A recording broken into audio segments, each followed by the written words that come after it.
Hello, welcome to your lecture on falls. There's some key points that we want to talk about during the lecture. We want to talk about screening for sure, because lots of times, unless we ask, we're not going to know about a fall. And often when an older person falls, they don't want to admit that they fell. So some of the literature actually suggests talking to them about, have you fallen or almost fallen? And then that gives them a little opportunity to let you know what the situation was. We want to talk some about diagnosis and treatment after a fall, but honestly that is going to depend so much on the situation and how serious the fall was that it's going to be tough for us to get into a lot of detail about. And of course we want to talk about prevention of future falls. So those are going to be the primary objectives that we'll cover in this lecture.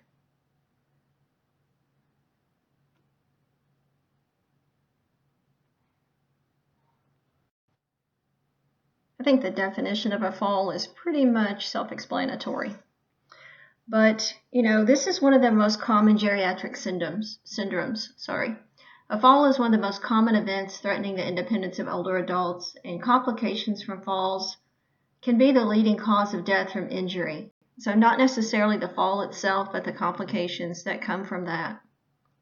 The causes of a fall often involve a very complex interaction of factors. It can be anything from age-related declines to chronic disease like arthritis or Parkinson's. And we tend to think of falls, as always being associated with syncope. And really that is going to end up being a minority of falls. Of course, it's a serious aspect of falls, but it is in the minority. And we also tend to think that, with most falls, that it is associated with the loss of consciousness, and that's not necessarily true either.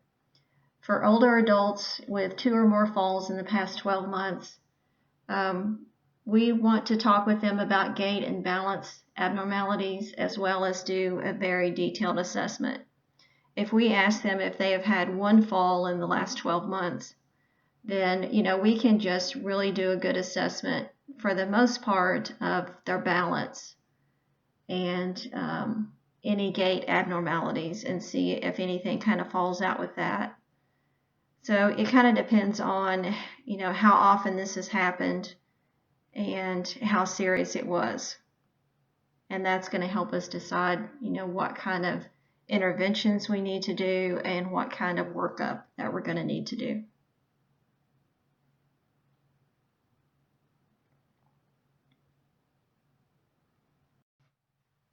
When we think about the epidemiology of falls, there are quite a few falls every year. According to the CDC, 1 in 3 adults over the age of 65 are going to report that they fell in the last year. The incidence of falls is more frequent with advancing age, and also, of course, among nursing home residents. Half of those individuals over the age of 80 are going to fall each year, so lots of falls in the nursing home.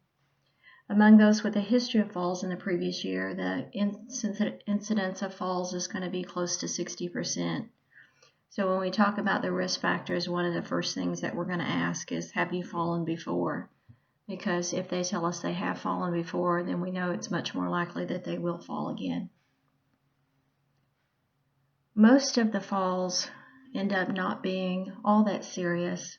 About 5 to 10% of the falls are going to result in a fracture, or a more serious injury or head injury. So most of the time, the falls are not going to have significant injury.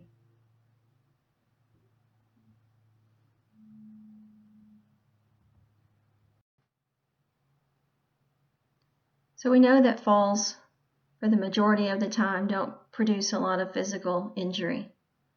Only 10% of the time are they going to be at a point where the person needs to come into the emergency department or needs to be hospitalized. But even a fall that doesn't produce significant physical injury tends to be associated with a decline in the patient's functional status. Now, half of those who fall are unable to get up without help, which means that they are left lying. So it gets to be that help, I've fallen, I can't get up situation. And when that happens, it does predict a very lasting decline in functional status. They're much more likely after a fall to be placed in a nursing home. There's increased use of medical services, and of course we know that's always associated with cost. And there's also a fear of falling in the future, which is actually a risk factor for falls to occur later.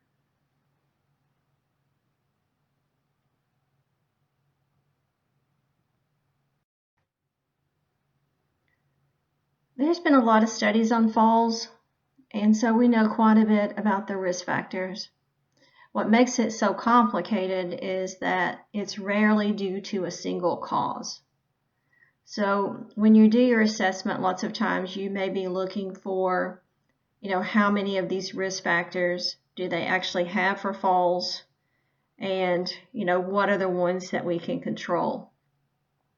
So risk factors of falls, history of falls, of course, older age, medications, which we're going to talk about in some depth, female gender, low vitamin D, gait balance or mobility issues, chronic pain, especially if there are 2 or more sites and the pain is severe. Parkinson's, of course, you can imagine the gait changes that you get. And the same with stroke, if there's any residuals of one-sided weakness or anything like that. And of course, arthritis is going to play in with the gait, balance, and mobility, as well as the pain. And then also the fear of falling becomes a risk factor for further falls. Cognitive impairment also has an impact on risk factors for falls.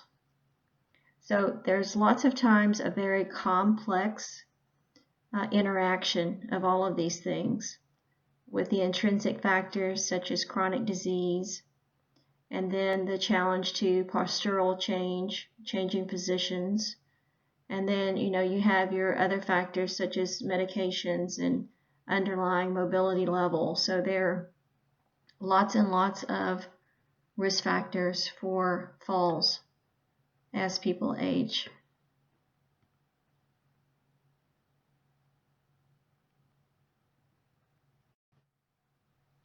So let's talk some about the subjective data. First of all, when older adults come in, we want to ask about whether or not they've had falls in the past year. And we also, like I stated earlier, we want to ask them if they've had near falls, or if they've stumbled, or if they've tripped, to try to get more information. If they report just a single fall, then it's okay to just do some checks for balances or gait disturbance and look for things that maybe PT would be able to help with, or anything that you can pick up on. If there's more than one fall, that always requires a detailed assessment. So too often in the past, what we've done is just treat the fall when they've come in. If they have a bruise and we think it's a fracture, then we send for an x-ray. But we don't really get in depth about why this happened. And we've got to stop doing that, and we've got to figure out what happened with the fall. So we're going to ask them if they had falls, and then we're going to figure out how many. And then we want to ask them about the circumstances of the fall, such as what they were doing, what footwear they had on, where it happened, what time it happened, what kind of lighting, ask them why they think it happened. So this is very important, and it can help narrow down the cause. Sudden position change may mean that orthostatic hypotension. If it's a trip or a slip, then that may mean a gait, balance, vision, or environmental hazard. If it's a recent meal, then that may mean some postprandial hypotension. If it happened when they were looking up or looking sideways, that could mean that there's some compression of the arterial or carotid. If there's loss of consciousness, then we are talking about syncope or maybe even a seizure. So those help. If we talk about associated symptoms, like if we ask them what was going on, if they say that they were dizzy, then we could think, well, maybe it's some orthostatic hypotension or a vestibular problem, or maybe it's hypoglycemia or a drug side effect or even arrhythmia. If they say that they were having palpitations when it happened, And of course, we're going to think about arrhythmia as a primary. If they had incontinence, then we're going to think about maybe a seizure. Asymmetric weakness, of course, we think stroke or TIA. Chest pain, we think about NMI or coronary insufficiency. And of course, loss of consciousness, anything that would produce syncope. And then when we think about the relevant comorbid conditions, some of that has to do with which medications they may be on. But you want to know if they've had a prior stroke, if they have Parkinson's, if they have diabetes, if they have pre-existing cardiac disease, seizure disorders, depression, anxiety, anemia, any sensory deficits, arthritis, osteoporosis, thyroid disorders, chronic renal disease, or liver disease. Because lots of, these medications and illnesses all play in. So these medications are often used to treat the comorbid conditions, and they may be culprits. So you always want to do a medication review, ask about prescribed medications and medications that they may be taking over the counter. Don't forget to ask about personal safety. Remember, you want to rule out any type of elder abuse, which is not something I see very often in the literature, but it is something that I kind of thought of. And also alcohol and drug use, because that can impact falls as well. So all of that is really important information to get in your subjective data. We're going to talk just a little bit more about medications.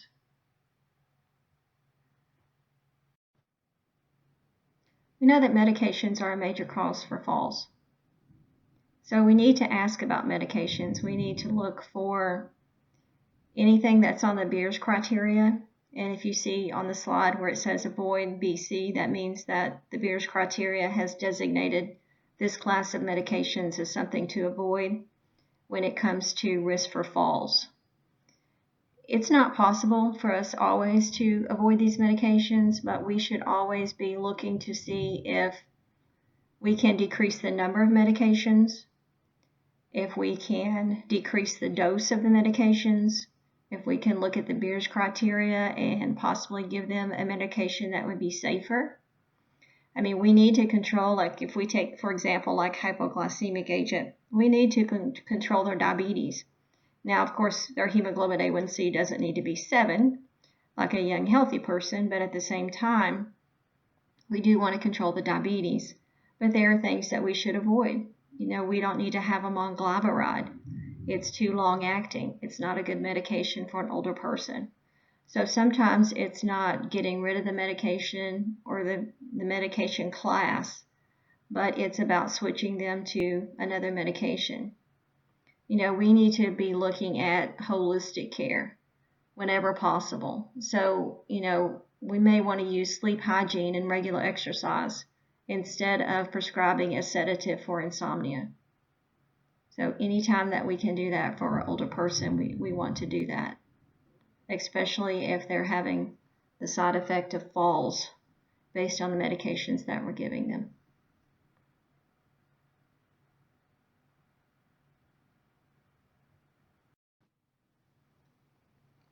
When it comes to the physical exam, of course, we always want to do the vital signs. And we always want to do orthostatics in the older patient, even when they're not coming in for a fall. It's always just a good thing for us to do in the older patient. You want to do a good HENT. You're looking for visual impairment, poor acuity, decreased visual fields, and the first cataract is actually a risk factor for falls. If they have problems with their vision, especially if it's unilateral, then they can have more problems with falls. You want to look for nystagmus. You're looking for something that may indicate like your BPPV. You also want to listen for bruits. When you're doing your cardiovascular, of course, you're looking for arrhythmias, valve dysfunction, and peripheral vascular changes. With the musculoskeletal, you're looking for arthritic changes, you're looking for motion and joint limitations, especially, of course, in the lower extremities, because that's going to be a major impact for falls. You're looking for postural instability, skeletal deformities, like with severe osteoporosis and kyphosis, foot problems, muscle strengths. With neuro, you're looking for slower reflexes, altered proprioception, altered mental status. Peripheral neuropathy can cause falls. Gait or balance disorders, hip flexor weakness, instabilities, tremors, rigidity, anything that will increase the risk for falls.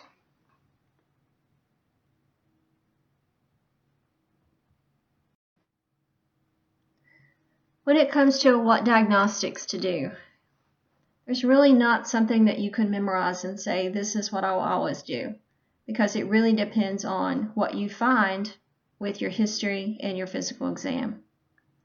That's going to lead your diagnostics.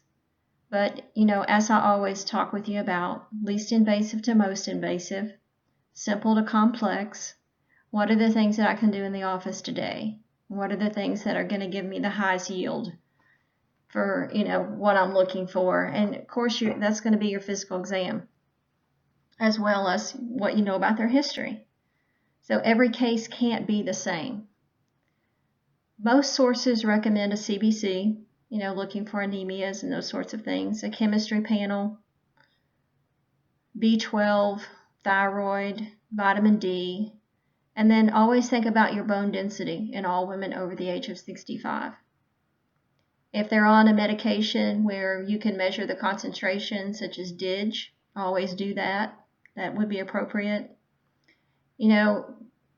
If you think that they need imaging or there are things that you found in the neuro exam, you can always do a referral to neuro. If they come in and there's a trauma, then you may feel like that you absolutely need to do a scan. So do it when it's appropriate to do it. It's the same for cardiac. If they come in and tell you that they had palpitations and then they had their fall, of course you can do an EKG, but you can also think about a referral. One of the things that they have shown that's not been effective is a Holter monitor. So I guess it's really going to depend on what your subjective data tells you and then your physical exam. But cardiac referral when you feel it's appropriate. And you also want to do a very formal gait and balance assessment. And I'm going to give you on the next slide some tools that you can use. Really, you need to pick out the one that works best for you, but it needs to be a formal assessment and not just, walk up down the hall, stand up, walk down the hall, and come back and let me see how you do. It needs to be a little bit more formal than that.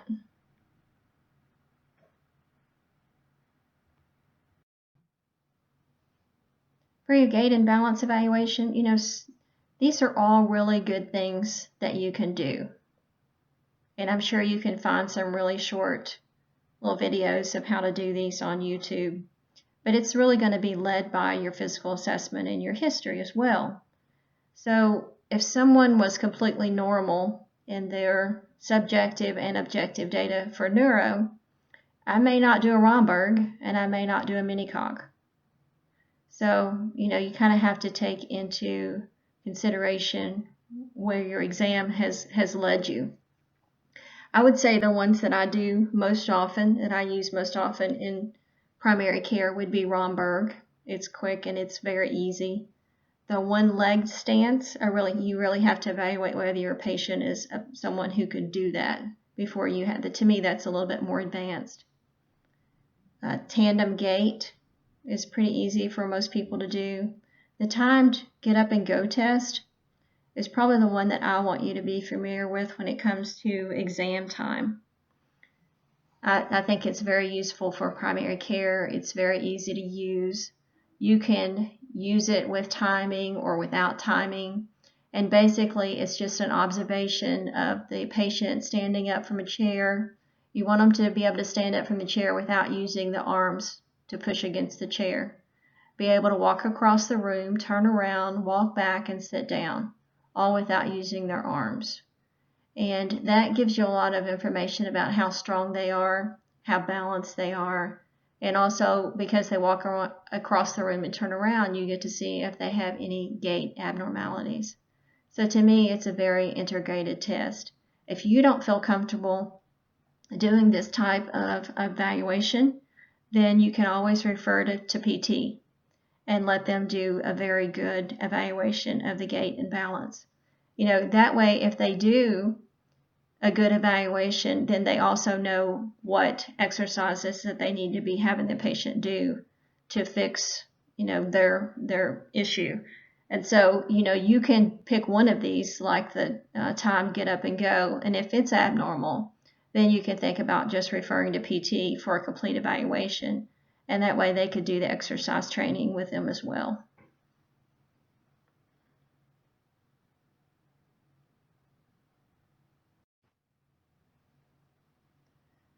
So when we think about the fall prevention guidelines, first of all, we want to look at the general risk.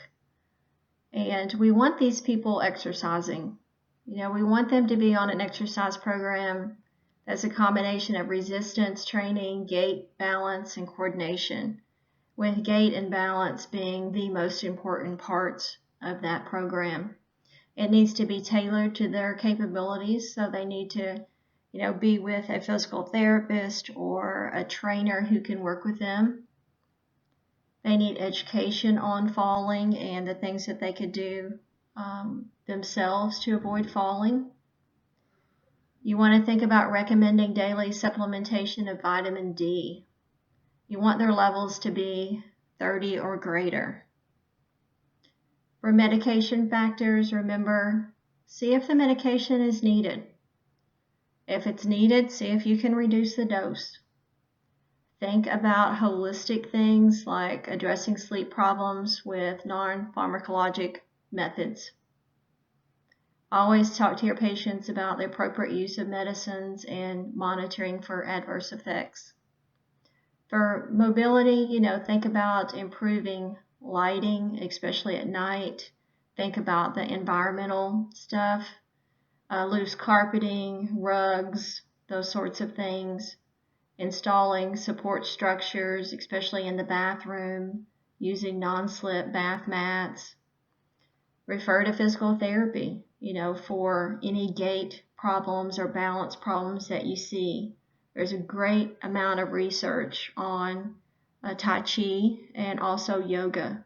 So those are some things that would be very helpful to your patient. Medical factors, if you have things like Parkinson's, osteoarthritis, depressive symptoms, you want to do everything you can to optimize the therapy for those, because the disease progression with those are going to impact your mobility and other impairments. You want to make sure that if you find orthostatic changes, that you review the medications and see if there's anything that you can do. You can also, tell them to do things before they get out of bed, like ankle pumps, slow rising, those sorts of things to avoid the orthostatic problems. They can have pressure stockings, and sometimes that helps. You want to give them a little bit more salt if they've been on salt restriction. That's a possibility. Of course, you're going to take into account congestive failure and all those other kinds of things. So, visual impairment, of course, do your exam, but make sure that they're seeing an ophthalmologist yearly. So those are all the things that you have to think about when it comes into fall prevention for elders.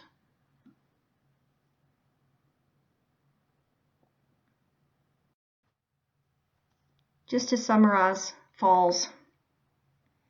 Falls are pretty common, but we're not going to know about them unless we ask about them. So we need to make sure that we always ask our older patients about falls, and we need to ask them about near falls, and we need to approach falls as not something to fix right this minute, but something that we really need to investigate for future risk. And we need to be aware that it's not just one thing, most likely. It's a combination of all these things, and some we can fix and some we can't, and some we can alter or decrease, like the number of medications.